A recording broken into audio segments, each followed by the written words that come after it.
یہ صحیح بخاری میں حدیث ہے، جس نے کسی بندے کے ساتھ کوئی لین دین کا معاملہ کسی بھی اعتبار سے حقوق العباد کا کرنا ہے وہ دنیا میں کر لے، کیونکہ آخرت میں پھر نیکیاں دینی پڑیں گی۔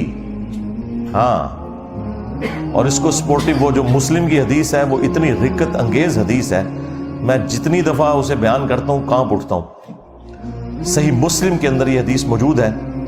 اللہ کے محبوب صلی اللہ علیہ وآلہ وسلم نے اپنے صحابہ کرام سے پوچھا، جانتے ہو مفلس کون ہے؟ تو صحابہ کرام نے کہا کہ ہم تو مفلس اور غریب اسی کو سمجھتے ہیں جس کے پاس دنیا کا کوئی مال و متاع نہ ہو، درہم اور دینار نہ ہو، کوئی دولت نہ ہو۔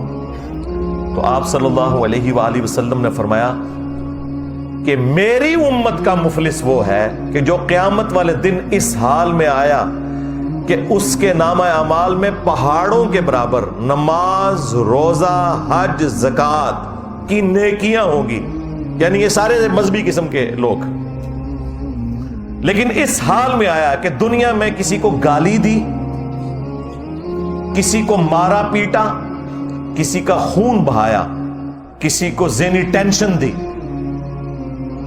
وہ سارے کے سارے حقوق العباد کے معاملات نبی الاسلام نے گنوائے۔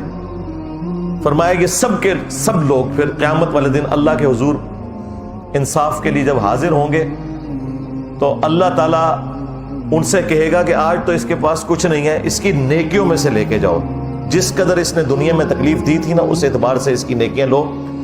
حتیٰ کہ اللہ کے محبوب صلی اللہ علیہ وآلہ وسلم فرماتے ہیں کہ اس کا نام اعمال خالی ہو جائے گا۔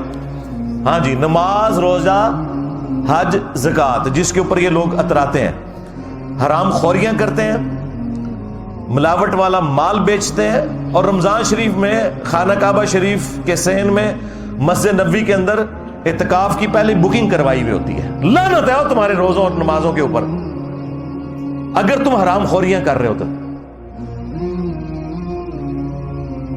دھوکہ دے رہے ہو۔ پھر نبی علیہ السلام فرماتے ہیں کہ اس کی نیکیاں خالی ہو جائیں گی، ابھی بھی کچھ لوگ باقی ہوں گے جنہوں نے بدلہ لینا ہوگا۔ تو اللہ تعالیٰ فرمائے گا اب تو یہ ختم ہو گیا، اب اس طرح کرو کہ تمہارے گناہ اس کے نامہ اعمال میں ڈالے جائیں گے۔ سرکار یہ صحیح مسلم شریف ہے، مولانا شریف نہیں ہے۔ اور پھر اسے اوندھا منہ کر کے جہنم میں پھینک دیا جائے گا۔ وَلِعَوْذُ بِاللَّهِ تَعَالَى اللَّهُمَّ أَجِرْنَا مِنَ النَّارِ۔